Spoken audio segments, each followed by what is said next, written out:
Good morning friends. आज हम फिर एक नए विषय के लिए आप सभी के सामने आए हैं।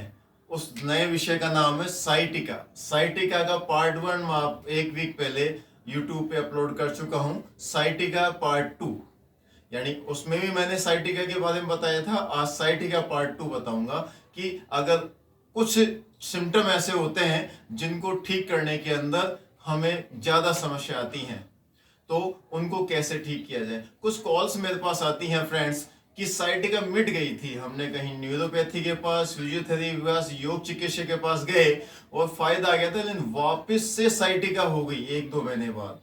तो आज मैं कुछ आपको आहार चिकित्सा के बारे में बताऊंगा। आज मैं आपको केवल एक ही आसन बताऊंगा, उस एक आसन से आप साइटिका से कैसे निजात पा सकते हैं।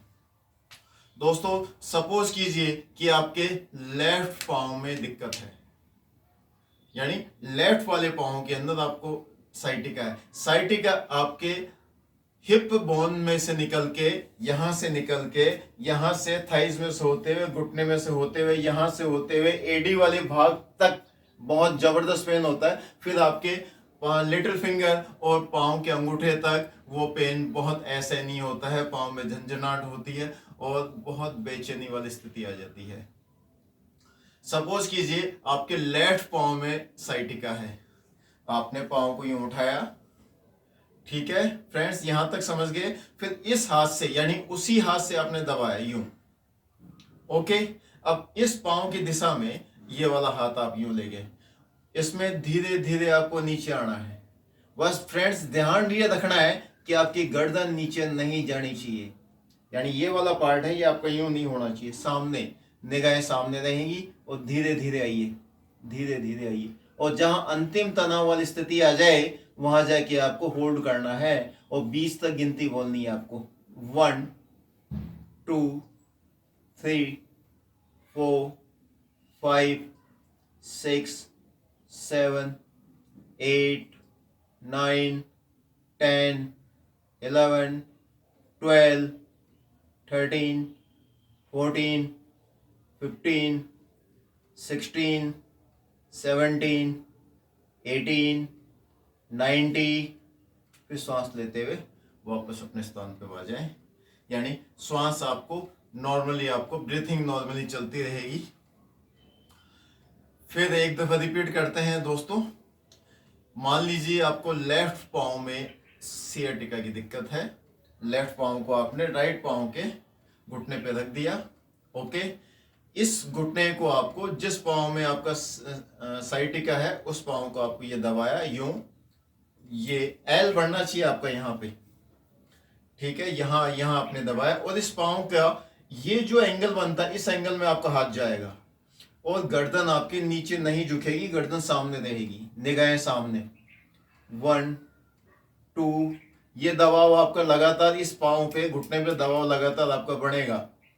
4 5 6 7 8 9 10 11। जितना नीचे झुकने की कोशिश करें करते जाइएगा, और जहां ऐसे नहीं है पेन हो वहां जाके होल्ड करना है फिर आपको, यानी श्वास होल्ड नहीं करनी आपको, ये आसन आपको वहीं पे रुक जाना है। फिर 10 11 12 13 14 15 16 17 18 19।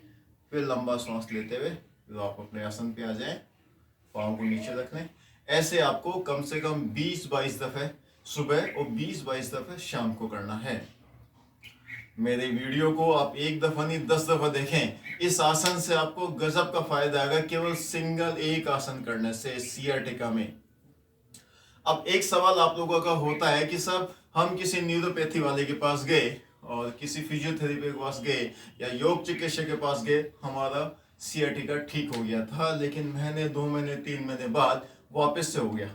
उसका विशेष आपको ध्यान रखना है कि जब सियाटिका हो जाए, आपको किसी को भी हो सकती है, तो आपको रात को सोते समय एक मेथी चम्मच, उसका पाउडर, मेथी पाउडर या मेथी चम्मच रात को सोते समय गर्म पानी के साथ पी के सो जाए। नंबर 1। नंबर 2, आपको गैस, एसिडिटी, कब्ज, कॉन्स्टिपेशन नहीं रहना चाहिए। विशेष रूप से उन दिनों में जब आपका सियाटिका है, क्योंकि सियाटिका के अंदर अगर ये चीजें होंगी तो आपको ठीक होने के अंदर बहुत लंबा प्रोसेस लग सकता है। तो सेकंड क्या बताया, गैस कब्ज कॉन्स्टिपेशन नहीं होना चाहिए। थर्ड आपका रहेगा कि एसिडिटिक वाली कोई चीजें आपको उन समय पे कम से कम नहीं खाएं, जैसे आलू, गोभी, बेसन, तली हुई चीजें, चने, इन चीजों का सेवन जब तक कि सियाटिका का प्रोसेस है वो कंप्लीट नहीं हो जाए जब तक नहीं खाएं। और मेरे हिसाब से अगर आपको सियाटिका ज्यादा क्रिटिकल है तो आपको खानी ही नहीं चाहिए। अब आता है पंचकर्म पे। पंचकर्म आप जानते नहीं जानते वो अलग मेथड है, लेकिन आपको स्टीम बाथ अवश्य लेनी चाहिए। जहां कहीं भी प्राकृतिक चिकित्सा का सेंटर है वहां पे और कोई मसाज या कुछ ले या ना ले, लेकिन स्टीम बाथ अवश्य लें। स्टीम बाथ से क्या होगा कि आपकी मसल्स जो हैं वो बहुत स्टिमुलेट होगी और बहुत अच्छे ढंग से ठीक होने के अंदर वापस अपनी अवस्था में आने के अंदर बहुत कम समय लगेगा। तो दोस्तों ये 4 पॉइंट मैंने बताया। पहला मैंने आपको बताया मेथी, सेकंड मैंने आपको बताया कब्ज गैस नहीं रहनी चाहिए, थर्ड मैंने आपको बताया कि गैसीय चीजें जैसे कि आलू, चना, गोभी, तेलीय पदार्थ आपको सेवन नहीं करना चाहिए।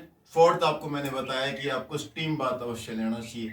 आपको इस आसन के साथ साथ ये 4 आपको प्राकृतिक और जो नेचुरोपैथिक आयुर्वेद की चीजें हैं इनको भी आपको अप्लाई करना चाहिए। नमस्कार दोस्तों, मेरे इस YouTube चैनल को लाइक करें, सब्सक्राइब करें। फिर अगेन रिपीट कर रहा हूं दोस्तों, आपको लाइक और सब्सक्राइब करने से मेरे YouTube के जो वीडियो हैं वो नेचुरली अपने आप गूगल, YouTube आपको अपने आप भेज देता है। नमस्कार दोस्तों, धन्यवाद।